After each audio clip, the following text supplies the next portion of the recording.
이 시간 하나님 말씀 창세기 6장 11절에서 22절입니다. 한 절씩 교독하시겠습니다. 하나님이 보시니 세상이 썩었고 무업천지가 되어 있었다. 땅을 보시니 썩어 있었다. 살과 피를 지니고 땅 위에서 사는 모든 사람들이 삶이 속속들이 썩어 있었다. 하나님이 노아에게 말씀하셨다. 땅은 사람들 때문에 무법천지가 되었고 그 끝날이 이르렀으니 내가 반드시 사람과 땅을 함께 멸하겠다. 만들어라. 방주 안에 방을 여러 칸 만들고 역청을 안팎에 칠하여라. 그 방주는 이렇게 만들어라. 길이는 300자, 너비는 50자, 높이는 30자로 하고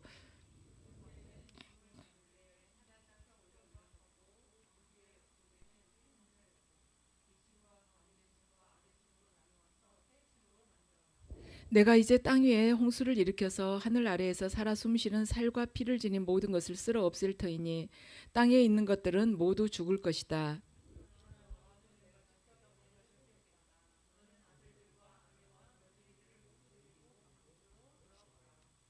살과 피를 지닌 모든 짐승도 수컷과 암컷으로 한 쌍씩 방주로 데리고 들어가서 너와 함께 살아남게 하여라.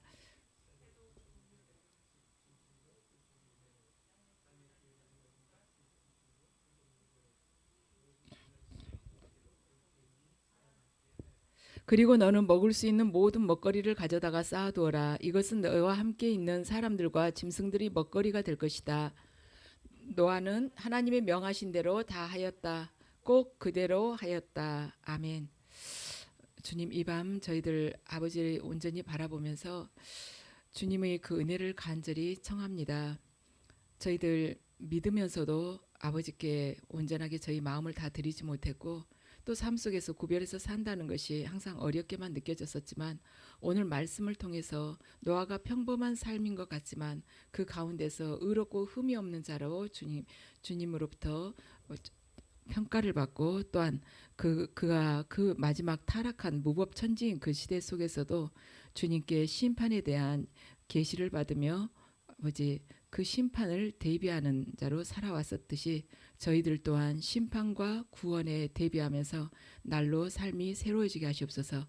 예수 그리스도 이름으로 기도드립니다. 아멘. 오늘 본문은 오늘은 방주를 예비하시는 하나님이라는 제목으로 말씀을 전하겠습니다. 노아의 홍수에 대해서 이렇게 우리가 말씀을 읽을 때 보면은요, 읽다 보면 이거 진실이었을까? 그런 생각이 좀 들어요. 정말이었을까? 이 지구가 온통 그렇게 물에 다 잠긴 일이 있었을까 하는 그런 마음도 들죠. 그런데 옛날에는 요즘에는 어떤지 모르겠어요. 예전에는 노아의 홍수나 성경 창세기 11장까지는 설화라는 그런 이야기들이 있었습니다. 실제로 일어난 일이 아니다. 설화다 이렇게 가르치는 경우도 있었어요. 그랬는데 설화라면 하나님께서 왜 이걸 할애했으며 또한 지금 과학적인 근거들이 많이 나왔지 않습니까? 실제로 노아 홍수가 그때 있었다 하는 지층이며 이렇게 그때 있었던 지금 터키 어디 아라라산이 터키 어디일 거라 이렇게 보고 있지 않습니까? 지질학자들도. 근데 우리가 성경 말씀은 그냥 우리는 지금 다 그대로 믿죠. 그 성령께서 믿도록 해주시기 때문에 그 은혜로 인해서 우리가 믿는 것인데 노아의 홍수에 대해서 신화냐 설화냐 이렇게 치부하면서 오히려 조롱하는 사람들이 있는데 그러한 것은요. 그런 경우는 이걸 성경 자체를 믿지 못하게 하기 위해서 성경 자체를 믿지 못하게 하기 위해서 뒤에서 악한 영이 조종하기 때문에 악한 세력들에 의해서 조정을 받을 경우에 그런 그런 주장을 할 수가 있는 것입니다. 오늘 본문을 보면 오늘 본문은 11절부터인데 9절을 보면요. 노아는 당대 의롭고 흠이 없는 사람이었다고 그래요. 그리고 하나님과 동행했다고 합니다. 그리고 9절에서는 그렇게 기록이 되어 있고 10절에서는 노아가 셈과 함과 야벳 이렇게 세 아들을 두고 살았대요. 보면은 도대체 노아는 어떻게 해서 의롭고 흠이 없는 사람이 되었을까? 또 세 아들을 두었다고 하는 것 보면은 이 사람도 참 자식 낳고 평범하게 살았는데 세상 사람들처럼 살았는데 어떻게 해서 그가 의롭고 흠이 없을까? 하나님께서 노아를 이렇게 인도하시는 것을 보면은 무슨 일을 하고 살더라도 하나님 중심으로 살기를 원하시구나. 그 자가 바로 의롭고 흠이 없는 자구나 하는 것을 우리가 알게 되는 것입니다. 14절을 보면 하나님께서 노아에게 방주 한 척을 만들라고 이야기를 하시잖아요. 근데 그러기 전에 하나님께서 뭐라고 말씀하시냐면 11절에서 하나님이 보시니 세상이 썩었다고 그러세요. 하나님 보시기에 세상이 썩었고 무법천지가 되었다. 하나님이 땅을 보시니 썩어 있었다. 살과 피를 지니고 땅에서 사는 모든 사람들이 삶이 속속들이 썩어 있었다. 이 땅이 썩어 있었다는 것은 뭐냐면 이 오늘 본문을 보면 땅 위에서 사는 모든 사람들이 삶이 썩어 있을 때 땅이 썩었다. 그러니까 그 흙이 썩었다는 것이 아니라 사람들이 살과 피를 가진 사람들이 삶이 썩었기 때문에 땅이 썩었다고 하나님께서 말씀을 하신 것입니다. 그래서 이 세상의 부패하고 썩는 원인은 바로 뭐냐면 우리들이 인간의 삶이 썩었을 때 그랬다는 것이죠. 다른 동물이 아니라 자연 환경이 썩은 것이 아니라 인간이 썩었다는 것입니다. 그래서 노아의 시대에 보면은 무법천지가 되었다고 그러잖아요. 무법천지고 폭력적이고 음란하고 이렇게 악이 만연한 시대였다고 그래요. 그런데 이런 시대의 이야기를 들으면 너무 노아 시대뿐만이 아니라 지금 우리가 살고 있는 시대도 이러는데 너무 똑같다 이런 생각이 우리가 들죠. 이 시대를 두고도 하는 말씀이나 마찬가지인 것입니다. 하나님께서는요 노아에게 말씀을 하세요. 14절을 통해서 너는 13절에서 어떻게 말씀하시냐면 땅은 사람들 때문에 무법천지가 되었고 그 끝날이 이르렀으니 내가 반드시 사람과 땅을 함께 멸하겠다. 자, 14절 함께 읽으시겠습니다. 14절 여러분들 열어보시겠어요? 14절 함께 읽으시죠. 시작. 너는 잣나무로 방주 한 척을 만들어라. 방주 안에 방을 여러 칸 만들고 역청을 안팎에 칠하여라. 아멘. 방주 한 척을 만들으라고 말씀을 하십니다. 하나님께서는 구원을 내가 해야겠다 하는 사람에게 말씀하시지 않고 갑자기 심판을 내리시는 법은 없다는 것입니다.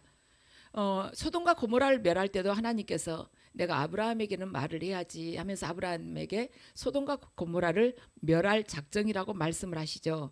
예수님께서요 이렇게 공생활 하실 때 그 말씀하셨어요. 주 70년경에 티토 장군에 의해서 로마의 티토 장군에서 예루살렘이 완전히 함락이 됐잖아요. 그때를 두고 말씀을 하셨죠. 저 돌 위에 돌 하나 남지도 않고 전부 저 성전이 회파가 될 것이다 하고 말씀하셨잖아요. 그러한 큰 일들을 하나님께서는 말씀을 해주시고 행하시는 분이신 것입니다. 그래서 저와 여러분도 하나님께서 반드시 말씀을 해주시고 구원시키려고 하신 자에게는 반드시 심판에 대해서 말씀을 해주시고 하나님께서 심판을 하실 것입니다. 그래서 저와 여러분이 몰라서 심판받는 일은 없을 거라는 것입니다. 성경 전체 이야기는 다 심판에 관한 이야기예요. 그런데 심판에 관한 이야기가 나왔다는 것은 하나님께서 심판이 목적이 아니라 그 이면에 있는 구원시키기 위해서 심판을 이렇게 자꾸 경고를 하신다는 것이죠. 또 천국과 지옥이 없으면은 천국과 지옥이라는 그 단어조차도 없을 것입니다. 우리는 성령님에 대해서 이렇게 인격적으로도 만나고 또한 성령께서 나에게 성경을 읽을 때 갑자기 깨달음을 주신달지 어떠한 감동을 주신달지 해가지고 우리가 알지 못했던 걸 알게끔 하시고 또한 깨닫게 해주시고 이런 부분들이 있잖아요. 우리는 성령에 대해서 알아요. 그렇지만 성경을 보면 귀신도 있다고 그러잖아요. 귀신 잘 모르시는 분들은 어떻게 귀신이 있어요? 요즘 세상에 어디가 있어? 저도 예전에는 그랬습니다. 성령님 체험하기 전에는 귀신이 없다고 생각을 했어요. 그래서 손에 잡히지도 않고 있으면 데려와봐 제가 이랬었거든요. 그랬는데 지금은 성령님이 계시기 때문에 당연히 귀신이 있는 것이고 귀신의 역사함을 봤을 때는 그것은 분명히 어떤 눈에는 보이지 않는 악의 세력이 있다는 것을 알 수가 있는 것이고 또한 귀신이 어떤 식으로 역사하면서 사람을 미혹하는지도 또한 알 수 있는 것이고 지금 저는 며칠 전에 그걸 보고 깜짝 놀랐어요. 인터넷에서 지금 이제 누구하고 누구 사주를 집어넣었더니 우리나라 대통령 부부의 사주를 누구라고 이름도 안 가르쳐주고 집어넣고 이제 모르게 촬영을 한 거예요. 말을 하라 하면서 촬영을 했는데 너무 현실하고 비슷한 거예요. 그걸 봤을 때 악한 영도 굉장한 능력이 있다는 것입니다. 사람 이름도 가르쳐 주지 않고 그냥 뭐 생일만 이렇게 말해주면서 해도 현재 있는 것을 그대로 가르쳐 줄 수가 있다는 것이죠. 그래서 한 여자는 그 말을 하더라고요. 저기서 할머니가 이러이러하게 지금 말을 한다고 당신이 기자가 그러니까 당신이 지금 당신 것을 물어보러 온 것이 아니라 남의 것을 물어보려고 지금 왔다고 이야기를 한다고. 그랬을 때 우리가 능력은 성령님으로부터도 우리가 능력을 받아서 행할 수가 있지만 악한 영으로부터 능력을 받아서도 그렇게 놀랍게 행할 수가 있다는 것입니다. 그래서 능력이 나온다고 해서 놀랄 것이 하나도 없는 거예요. 능력이 나오기는 나오되 그 능력이 원천이 어디냐를 우리가 잘 분별을 해야 된다는 것입니다. 자 14절 말씀을 오늘 방금 읽었잖아요. 왜 하나님께서 노아에게 너는 잣나무로 방주 한 척을 만들어라. 방주 안에 방을 여러 칸 만들고 역청을 안팎으로 칠해라. 지금 방주를 어떻게 만들 것인가 하나님께서 그 크기를 다 이야기를 해주셨어요. 구조까지. 그런데 그 방주의 크기를 실제 이 시대의 사람들이 다 측량해가지고 해보니까 크기가 축구장만 하다는 것이죠. 높이는 한 5m 정도 돼요. 위로. 그러니까 아파트 2층까지의 높이 정도 된다는 것이죠. 그렇게 높은 말하자면 큰 뭐 배라고 하기도 그렇죠. 직사각형 상자라고 보면 되는 것이죠. 그걸 만들라고 하신 거예요. 도대체 그런데 그것도 또 산에다 만들으라는 것입니다. 그러니까 노아가 얼마나 힘들었겠어요. 100년에 그 방주를 만드는데 100년에서 150년 정도 아니 120년 정도가 걸렸다고 그러거든요. 산에서 만드는 것도 산에서 이제 잣나무를 계속 키우면서 만들었겠죠. 만드는 것도 쉽지 않지만은 동네 사람들이 보고 얼마나 미쳤다고 했겠습니까? 산이니까 얼마나 또 잘 보였겠어요. 어느 누구도 노아가 방주를 산에서 만들고 있는 것에 대해서 동의를 하지 않았을 것입니다. 차라리 바닷가에서 만들었으면은 배를 띄우려나 보다 이렇게 이해라도 했겠죠. 이해가 되지 않아요. 도저히 이거 사람의 생각으로는 이해가 되지 않는데 하나님께서는 그걸 지으라는 것입니다. 하나님께서 왜 나를 이렇게 병들게 하고 왜 이렇게 고통스럽게 하고 왜 이런 어려움을 계속해서 주시는지 나는 지금 모릅니다. 그래서 필요한 것이 딱 두 가지예요. 믿음, 순종. 제가 얼마 전에 말씀드렸습니다. 우리가 신앙생활하는 데 있어서 꼭 세 가지가 꼭 필요한 것이 있다고. 첫째는 회개, 두 번째 믿음, 세 번째가 순종이라고 그랬습니다. 하나님께서 이렇게 나를 왜 고통 중에 주시는지 모르겠다. 도대체 왜 이렇게 나는 이 오랫동안 힘든 시간만 있는 거지? 그럴 때는 먼저 회개를 철저하게 해보시고 그 다음에 온전한 믿음을 가지고 하나님 말씀에 순종하면서 사는 것입니다. 그럴 때 지금은 하나님께서 귀청이 떨어지게 어떤 말씀을 하시지 않아도 때가 되면은 하나님의 그 비밀을 우리가 다 알게 되는 것입니다. 이것이 바로 섭리라는 것이에요. 그래서 지금 현재 내가 수년 동안 고통 가운데 있다 할지라도 절대로 두려워하지 말라는 것입니다. 내가 회개하고 온전한 믿음 안에서 하나님의 말씀에 순종하고 걸어가게 될 때 반드시 하나님 섭리 안에서 어떤 큰 결론이 있는 것입니다. 하나님의 큰 구원의 그림이 있다는 것이에요. 그런데 이걸 잘못 쓸 때는 우리가 인정하고 싶지 않죠. 내가 똑똑한 척하고 이성이 발달했을 때는 절대로 이걸 인정하고 싶지 않습니다. 그렇지만 하나님의 은혜를 내가 깨닫게 되면은요, 하나님께서 나를 이래서 병들게 하셨구나. 이래서 나를 한없이 낮추셨구나. 병들어가지고 금방 죽을 것 같은데 죽지도 않아요. 망해가지고 금방 굶을 것 같은데 또 굶지는 않아. 누가 굶지는 않게 조금 넉넉하지는 않지만 조금씩 이렇게 갖다 주는 것입니다. 그 인생이 끝나버릴 것 같은데 또 끝나지도 않아요. 그러면서 하나님이 계속 끌고 가시는 것입니다. 그래서 이 고난, 우리에게 주신 그 고난에는 반드시 구원의 섭리가 있는 것이고 우리가 실패를 남이 보기에 철저한 실패를 했다 해도 그 안에는 구원의 섭리가 있는 것입니다. 그래서 하나님께서는 우리에게 세상에서 너희가 환난을 당하나 강하고 담대하라고 말씀을 하십니다. 자, 여러분들 말씀 잠시 보시겠어요? 요한복음 16장 33절 말씀입니다. 요한복음 16장 33절 올라왔죠. 함께 읽으시죠. 시작. 내가 이것을 너에게 말한 것은 너희가 내 안에서 평화를 얻게 하려는 것이다. 너는 세상에서 환난을 당할 것이다. 그러나 용기를 내어라. 내가 세상을 이겼다. 아멘. 너희들이 세상에서 환난을 당하겠지만 용기를 내라. 내가 세상을 이겼노라 하고 말씀을 하십니다. 우리는 이번에 선거를 했지 않습니까? 하면서 약간의 또 기대를 하면서 또 하죠. 좀 바꿔지려나 이럴 때. 근데 정치인이 우리 지켜주는 것이 아닙니다. 경제인이 우리 지켜주는 것이 아니에요. 지금 우리는 이미 수년 전부터 정치인이 우리 책임져 주지 못하구나. 믿어봤지만 아니구나. 경제인이 본인 재산이야 많지만 우리 다 지켜주는 건 아니구나. 우리 이걸 봐왔어요. 정치인하고 경제인 그 외에도 마찬가지죠. 너무 기대를 할 필요가 없습니다. 하나님만이 우리를 반드시 지켜주실 것입니다. 너무나도 지금 혼란스럽기 때문에 전국은 여소 야대가 됐다고 하지만 모든 것들이 앞으로도 어떻게 변화될지 우리는 알 수가 없어요. 오직 이럴 때일수록 더 하나님만 붙드는 것입니다. 그 온 지구가 물론 홍수로 덮여도 의로운 자 그리고 흠이 없는 그 노아를 포함해서 노아의 가족들 다 해서 8명을 하나님께서는 그 가운데서도 딱 뽑아서 지켜주셨거든요. 지구 전체가 물로 다 잠겨 있었어도 6m 이상 되게 물이 잠겨 있었어도 노아의 가족만큼 하나님께서 그 중에서 다 뽑아가지고 건져주신 분이신 겁니다.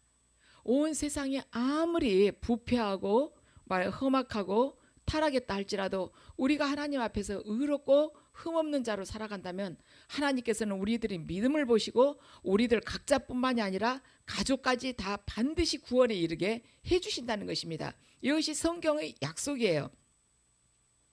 근데 방주는 네모 같은 그런 네모 모양의 상자 같은 것이거든요.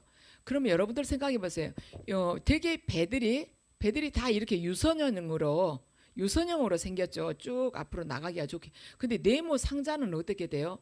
이 물하고 앞으로 나가려고 바닷물을 헤치고 나가려고 할 때 얼마나 여기서 방해가 되겠습니까? 그 앞에서 서로. 그렇기 때문에 앞으로 나갈 수가 없는 배예요. 없는 것입니다. 방주는. 그래서 방주의 목적은 뭐냐면 이 앞으로 나가면서 항해하는 것이 목적이 아니고요. 항해하는 것이 목적이 아니고 뜨는 것이 목적입니다. 직사각형 모양이기 때문에 굉장히 항해하려고 하면 물의 저항이 굉장히 셌을 거예요. 그렇기 때문에 항해를 할 수가 없어요. 그리고 노도 없고 돛도 없고 키도 없어요. 뭐 어디로 할 수가 없습니다. 뜨는 것이 목적이에요. 방주는.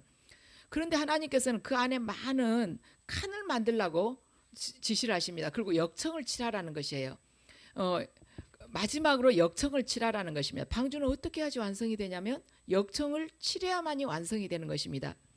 역청에 대해서는 이제 여러 가지 이야기가 있지만 송진이라고들 표현을 많이 하죠. 송진 또는 이제 아스팔트 그런 재질 아니냐. 그러니까 우리 콜타르라가 했죠. 옛날에는 그런 재질 아니냐. 그냥 끈적끈적하고 딱 발라놓으면 굳어가지고 물이 새 들어오지 못하게 하는 거 그러지 않겠냐. 만약에 그걸 역청을 제대로 칠해놓지 않았으면 배에 물이 다 새 들어가고 결국에는 배가 침수돼서 가라앉게 되지 않겠어요? 근데 역청을 잘 칠해놓으라는 것입니다. 근데 이 역청이라는 이 단어가요 코페르거든요. 근데 이게 어디서 나왔냐면 갈대상자 있죠. 그 모세를 나일강에 띄울 때 갈대상자에다 넣어가지고 띄워서 보냈잖아요. 그때 그 갈대상자도 이 방주하고 똑같은 단어를 쓴 거예요. 그래서 출애굽기를 보면은 그때 그 갈대상자 앞뒤에다가 역청을 그 모세의 부모가 발랐다고 그렇게 기록이 되어 있습니다. 자, 모세가 말하자면 거기 담겨갖고 떠내려간 갈대상자나 지금 노아의 홍수에서 나온 이 방주나 공통점이 뭐냐면 돛이 없다는 것이에요. 돛이 있어야지 바람을 맞아가지고 이리저리 어떻게 방향을 맞춰볼 수가 있잖아요. 가려는 방향으로. 그래서 이건 뭐냐면 이 안에 사람이 타고는 있지만 자기가 계획하거나 원하는 방향으로 갈 수가 없다는 것이에요. 속도도 자기 마음대로 낼 수가 없는 것입니다. 노나 키도 아무것도 없어요. 노가 있으면 적기라도 하잖아요. 근데 그것도 없어요. 그러니까 그 속에만 그냥 가만 들어가 있어야 돼요. 그래서 이 방주는 떠 있는 것이 목적이었습니다. 가고 안 가고는 배 안에 있는 사람하고는 아무 상관이 없는 것이에요. 배 안에 있는 사람은요 아무 거기다가 그 배가 어느 방향으로 가든지 거기다가 영향을 전혀 미칠 수가 없는 것입니다. 역청만 앞뒤로 잘 칠해가지고 놔두면은 하나님께서 알아서 하실 것입니다. 우리도 인생에 있어서요, 내 나름대로 어떤 계획을 가지고 해보려고 하지만 어느 순간 내가 노나 돛을 다 내려놔야만 되는구나 하걸 그걸 깨닫는 순간이 있어요. 그때가 언제냐면 인격적인 하나님을 정확하게 만났을 때 과거에 내가 가졌던 고집이나 내 목표가 그냥 와르르 무너지는 소리가 들릴 때가 있습니다. 사도 바울이 바로 그런 거예요. 자기가 가지고 있었던 그 정말 멋진 노와 돛을 내려놓은 것입니다. 그러기 전까지는 자기만큼 이렇게 배 항해를 잘하는 사람은 없다 하고 생각을 하고 그걸 가지고 자기 뜻대로 자기 야망을 펼쳐보려고 했을 거예요. 그런데 다메섹 도상에서 예수님을 인격적으로 만나고 나서는 다 내려놓은 것입니다. 그리고 사흘간 눈이 멀고 나서는 아나니아가 와서 안수를 해주고 나서는 그가 노와 돛을 다 내려놓고 주님으로부터 계시를 받으면서 완전히 방향을 바꾼 거예요. 지금 내려놓기 때문에 그 사람 어느 방향으로 갈지 모르지만 그때부터 그가 노와 돛을 내려놓으니까 하나님께서 하나님 뜻대로 그를 인도해 가신 것입니다. 모세가 담겨있던 그 갈대 상자도요, 나일강에다 띄웠어요. 띄우니까 이제 모세의 부모의 손은 떠났습니다. 그 갈대 상자에 아무것도 없어요. 그냥 떠내려 가야 되는 거예요. 그 무엇도 자기를 지켜줄 수가 없는 거예요. 말하자면 모세의 부모가 인생의 주도권을 그냥 내려놨습니다. 모세에 대해서는 지금까지 석 달 동안 숨겨서 길러왔어요. 그런데 더 이상 얘 울음소리도 크고 사람들한테 들키면 안 되니까 그냥 내려놨습니다. 그냥 강물로 어디로 떠내려갈지 몰라요. 악의 밥이 될지 어쩔지 모릅니다. 근데 내려놨을 때 아무것도 할 수가 없었는데 그때 하나님께서 그 갈대 상자가 떠내려오면서 바로의 공주 눈에 그 순간 딱 말하자면 띄게 한 것입니다. 그 10초만 지났어도 갈대 상자는 이미 떠나고 지나가고 없었을 거예요. 근데 그 순간 바로의 공주가 보게끔 해서 건져오게끔 한다는 것이죠. 그래서 노와 돛을 우리가 내려놔버리면 그때부터 하나님의 역사가 시작된다는 것입니다. 요셉도 그러죠. 요셉이 애굽에 팔려갔을 때 애굽에 이스마엘 말하자면 상인들에게 팔려갔을 때 어디로 갈지 어떻게 합니까? 요셉이 언제 애굽을 가보기나 했겠어요? 들어보지도 못했죠. 그랬는데 거기 가가지고 말하자면 경호대장의 그 집으로 팔려 들어갔잖아요. 다 내려놨지 않겠어요? 요셉이 거기서 뭘 할 수가 있겠습니까? 그때부터 그러고 하나님만 바라보고 있으니까 하나님께서 다 책임지고 인도를 하신다는 것입니다. 우리는 내가 가지고 있는 노와 돛이 아주 최고인 걸로 생각을 해요. 결코 그렇지 않습니다. 하나님께서는 하나님 말씀에 온전히 순종하기를 원하세요. 나는 죽기를 원하시는 것입니다. 나는 그냥 죽으라는 거예요. 내가 그리스도와 함께 십자가에 못 박혔나니 그런즉 이제는 내가 사는 것이 아니요 오직 내 안에 그리스도께서 사시는 것이라. 이제 내가 육체 가운데 사는 것은 나를 사랑하사 나를 위해 자기 자신을 버리신 하나님의 아들을 믿는 믿음 안에서 사는 것이라. 그 믿음을 가지라는 것입니다. 네가 갖고 있는 거 아무것도 아니라고. 제가 오래전에 주님께서 저에게 어떤 이렇게 할 때 뭔가를 보여주신 것이 있었는데 그게 뭐냐면 저 이것이 뭡니까? 막 그때 제가 너무 힘들 때 그랬어요. 모든 것이 다 무너진 것만 같고. 그런데 그걸 보여주셨어요. 주님이 초가집을 하나 보여주셨습니다. 근데 초가집이 까맸어요. 그러니까 초가가 너무 오래돼가지고 막 썩어가지고 있었어요. 근데 그것이 홍수처럼 맑은 물이 내려오더니 싹 이걸 씻어 내려가 버렸어요. 그리고 맞아, 빛이 나는 하얀색 이렇게 빛으로 이렇게 해가지고 집이 하나가 딱 지어졌습니다. 그건 단단하게 반석 위에 서 있는 집처럼 그렇게 서 있었어요. 근데 그걸 보여주실 때 제가 이제 딱 그때 느끼는 것이 뭐였냐면 내가 과거부터 이렇게 누려왔었던 것이 주님이 영적으로 보시기에는 다 썩어가는 저 초가집이나 똑같은데 난 그걸 붙들려고 하는 걸 절대 놓치지 않으려고.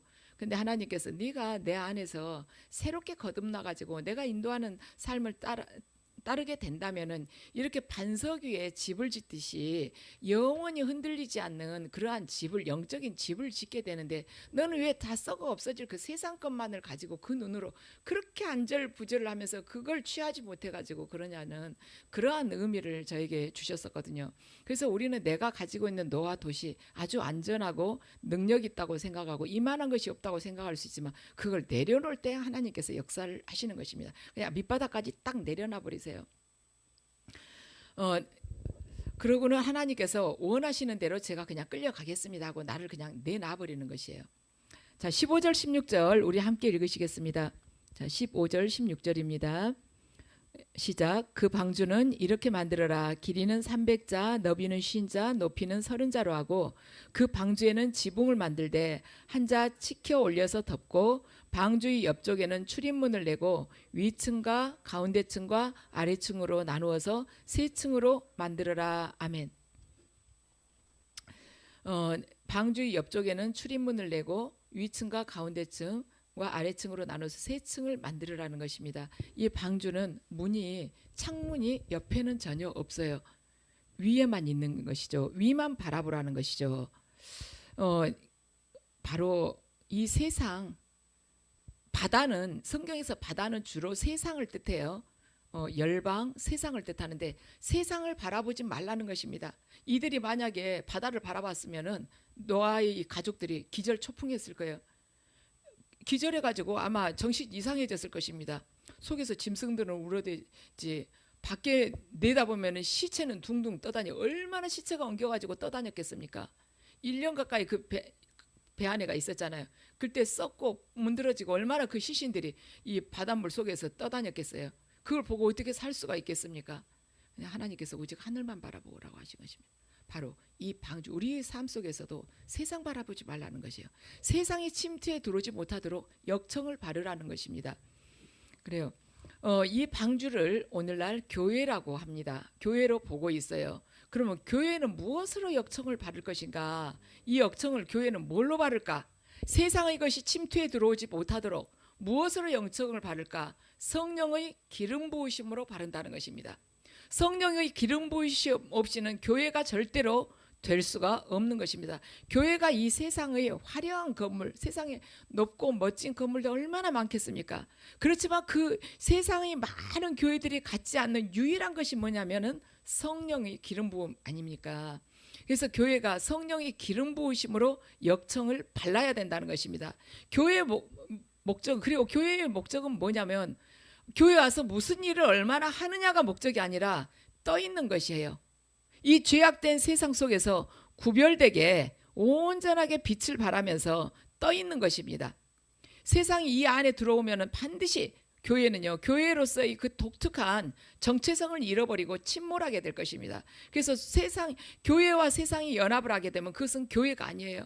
마귀들이 집단이 되는 것입니다. 그래서 우리가 교회에 올 때 절대 세상적인 생각을 가지고 와서도 안 되고, 교회가 이렇게 교회가 말하자면 이끌려져 나가는 데 있어서도, 교회에서 어떤 일을 결정하는 데 있어서도 세상 방법으로 해서는 안 된다는 것입니다. 교회는요, 그냥 하나님의 임재만 가득하면 돼요. 그러면 하나님께서 알아서 교회를 인도를 하십니다. 얼마 전에 지난주였나요? 이제 그 컴패션에서 4월 4일 날 오셨으니까 지난주 그 전주쯤 되겠네요. 컴패션에서 이렇게 교회를 담당하시는 목사님이 오셨었잖아요. 오셨는데 그때 이야기를 이제 저하고 이야기를 다 마치고 나서 이야기 거의 끝 무렵에 목사님께서 말씀을 하셨어요. 저희가 이렇게 방문을 했으니까 저희가 교회를 위해서 기도를 하겠다고 거의 컴패션에서 기도를 하신대요. 중보기도를. 그러면서 기도 제목 한 가지 주시겠어요? 그러면 저희들이 계속 중보기도를 하겠습니다 하고 말씀을 하셨어요. 그래서 기도 제목 지금 얼른 생각이 나지 않으면 나중에 말씀해달라고 그러셨어요. 그런데 저는 그냥 바로 생각이 났습니다. 그래서 저희 교회가 성령의 임재가 충만하도록 그렇게 기도를 해주시라고 그랬습니다. 그것보다 더 큰 것이 없고 그것이 교회는 전부이기 때문에 그 부탁을 제가 드렸습니다. 그래서 하나님의 임재가 가득하기 위해서 이 교회에 발라야 될 것은 성령의 기름 부으심이라는 것입니다. 그런데 이 교회, 우리 이 시온산 교회뿐만이 아니라 우리 각자도 성전이거든요. 우리 각자 이 성전 안에도 우리도 어떻게 보면 작은 방주나 다름이 없는 거예요. 우리를 사람들을 구원을 할 수 있도록 복음 전도를 해서 구원하도록 우리를 이 땅에 보내신 것 아닙니까? 그래서 우리 안에도요 역청을 발라야 된다는 것입니다. 세상의 것이 우리를 침투하지 못하도록 성령의 기름 부으심을 안팎으로 발라야 된다는 것이에요. 그 안팎으로 성령의 기름 부으심이 발라지기 위해서는 도대체 우리 어떻게 해야 되는가? 여러분들 에베소서 여러분들 한번 성경 열어보시겠어요? 성경 자 여러분들이 성경 앱을 한번 열어보세요. 가지고 계시죠? 에베소서 6장 14절에서 18절 상반절을 함께 읽으시겠습니다. 에베소서 6장 14절에서 18절 상반절요.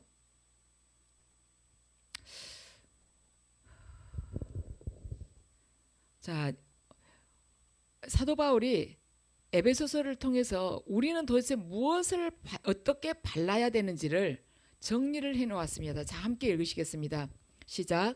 그런즉 서서 진리로 너희 허리띠를 띠고 의에 호심경을 붙이고 평안의 복음이 준비한 것으로 신을 신고 모든 것 위에 믿음의 방패를 가지고 이로써 능히 악한 자의 모든 불화살을 소멸하고 구원의 투구와 성령의 검 곧 하나님의 말씀을 가지라. 모든 기도와 간구를 하되 항상 성령 안에서 기도하고. 아멘. 그래요. 진리로 너희 허리띠를 띠고 의에 호심경을 붙이고 평안의 복음이 준비한 것으로 신을 신고 모든 것 위에 믿음의 방패를 가지고 이로써 믿음으로 능히 악한 자의 불화살을 소멸하고 믿음으로 다 불화살을 막아내라는 것입니다.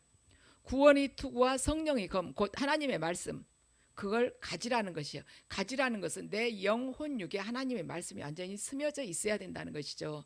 그냥 말만 흉내내 가지고 되는 것은 아닙니다. 왜냐하면 하나님의 말씀은 영적인 말씀이기 때문에 우리가 혼적으로 그걸 외워가지고 말하자면 남에게 전한다 해서 능력이 나오는 것이 아니에요. 혼적으로 그걸 선포한다고 해서 그걸 통해서 성령께서 역사해 주시는 것이 아닙니다. 그것이 아니라는 것은 우리가 스게와의 7 아들을 통해서 우리가 그냥 알 수가 있어요. 스게와의 7 아들이 사도 바울이 귀신을 쫓아내는 것을 보고 그게 부러워가지고는 자기도 해보겠다고 하면서 예수 그리스도를 명하니 귀신들에게 나가라고 선포를 했어요. 그러니까 귀신이 오히려 확 덮치면서 내가 예수도 알고 바울도 아는데 너는 뭐냐고 그런 것입니다. 그냥 입술로만 하니까 이것이 능력이 없는 것이에요. 그래서 우리가 이 말씀, 하나님의 말씀이 능력으로 선포되려면 이걸 제대로 믿었을 때 내 영 안에서 성령께서 그때 작용을 하셔서 그게 능력으로 튀어나간다는 것입니다. 필요할 때 그걸 가지고 우리가 악한 영을 물리쳐낸다는 것이죠. 예수님께서도 악한 영을 물리쳐내실 때 다 말씀으로 물리쳐내시지 않았습니까? 그래서 그 예수님께서 선포하신 그 말씀이 바로 우리들을 통해서 또 된다는 것입니다. 사도 바울도 그랬어요. 말씀으로 모든 것을 악한 영들을 제압하고 귀신을 쫓아내고 또한 하나님께서 주신 그 말씀을 전할 때 또한 복음 전도가 되면서 사람들이 회개하고 변화되고 구원에 이르게 됐습니다. 근데 똑같은 성경 말씀이에요. 왜 그 사람들은 되는데 나를 통해서는 안 되는 것일까? 이 말씀이 믿음으로 내 안에서 제대로 이게 내 영혼 안에서 녹아서 나의 삶으로 이게 흘러나왔을 때 이 말씀이 힘을 갖는 것입니다. 말씀을 가지고도 자꾸 될까 안 될까, 누구는 되겠지, 나는 힘들 거야, 이런 생각을 하면은 벌써 이 영적인 것이기 때문에 생각한과 동시에 이 말씀에서 힘이 쭉 빠져버리는 거예요. 자, 18절 말씀 우리 함께 읽으시겠습니다.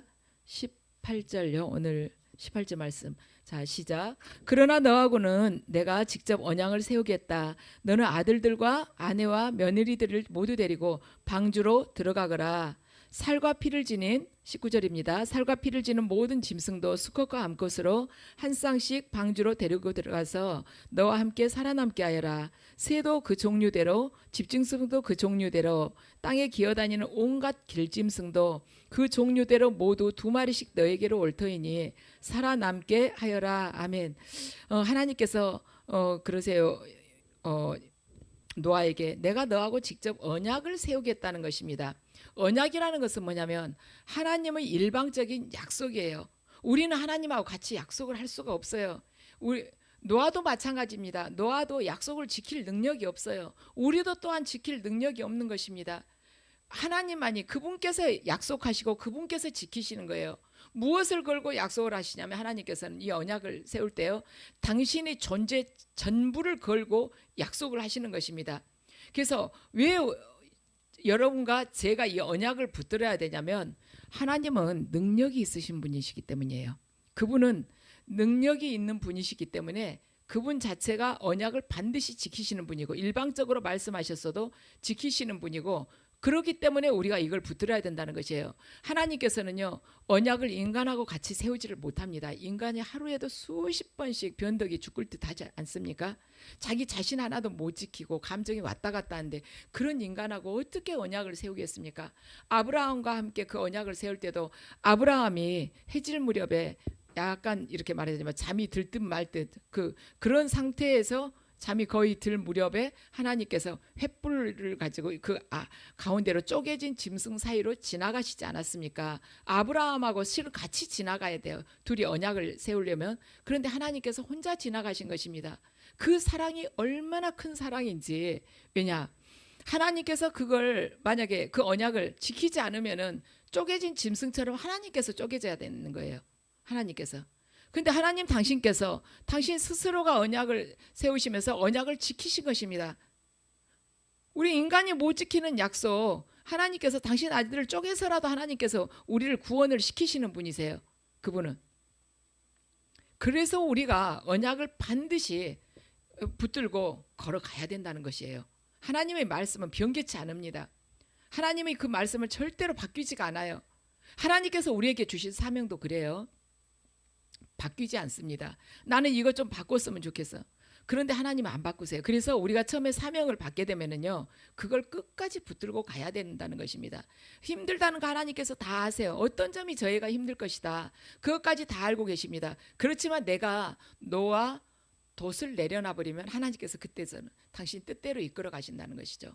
그래서 교회란 인간의 힘이나 인간의 능력으로 해가는 것이 아니에요. 그냥 너와 돛을 인간들이 다 내려놓고 하나님의 말씀에 순종하면서 오직 그분 중심으로 살아갈 때 그분께서 그냥 이 방주를 마음껏 인도해 가시는 것입니다. 그래서 하나님의 말씀을 붙들게 되면 어떻게 되느냐, 노아가 그랬죠.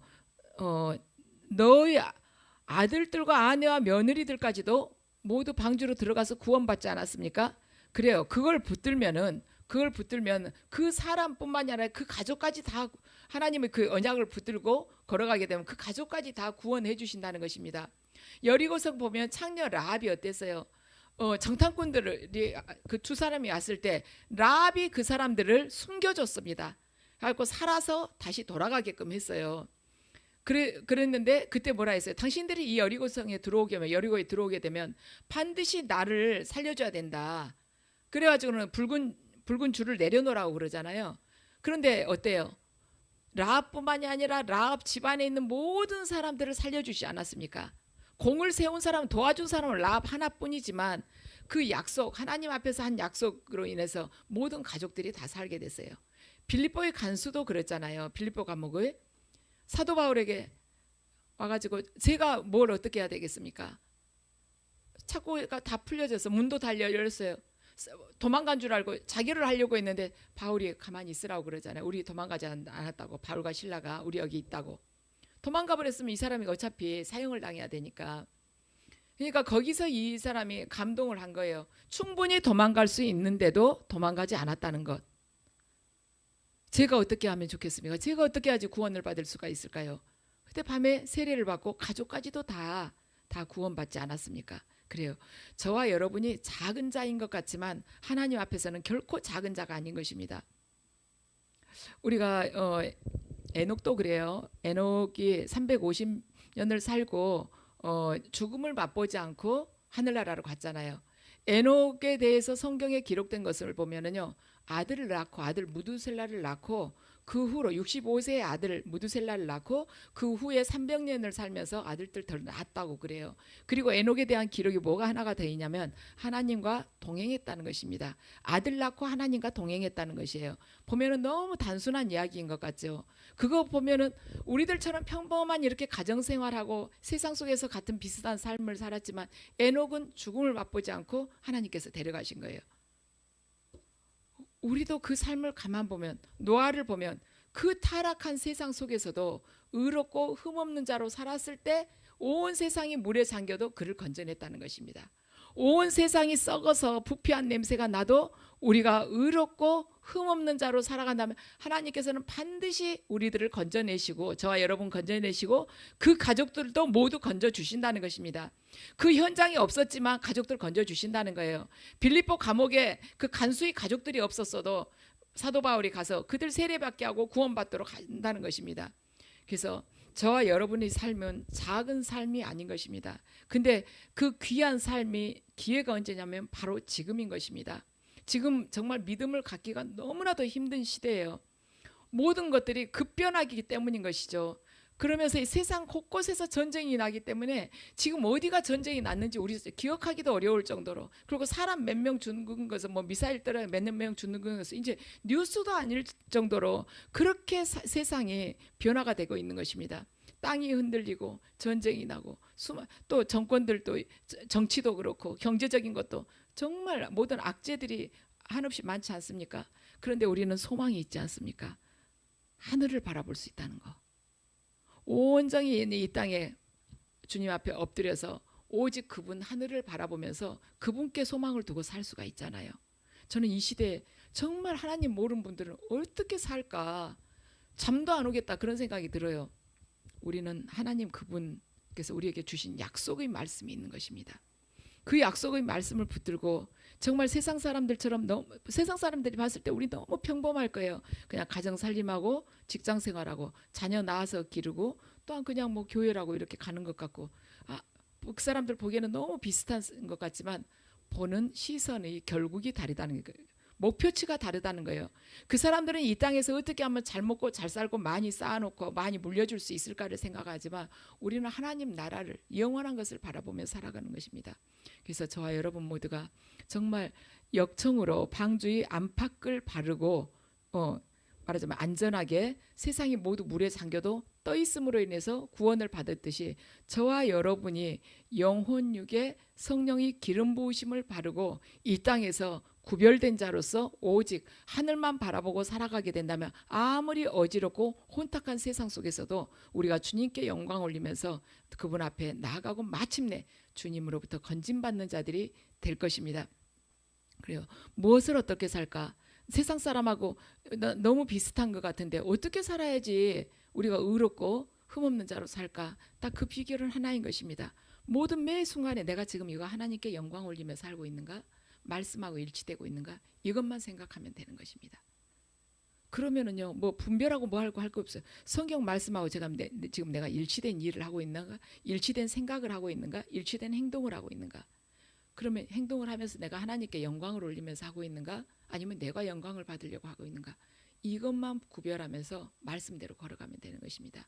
그래서 저와 여러분이 이 마지막 때 정말 누가 온전한 믿음을 가진 자가 있겠느냐, 찾아볼 수가 있겠느냐, 예수님께서 한탄하셨는데 그 시대에 우리가 끝까지 빛을 발하면서 정말 남은 그루터기가 되어서 아직도 복음을 듣지 못하고 완악한 사람들에게 복음을 전하면서 구원의 반열에 이룰 수 있도록 마지막까지 사명 감당하시는 주님의 제자가 되시기를 축원합니다.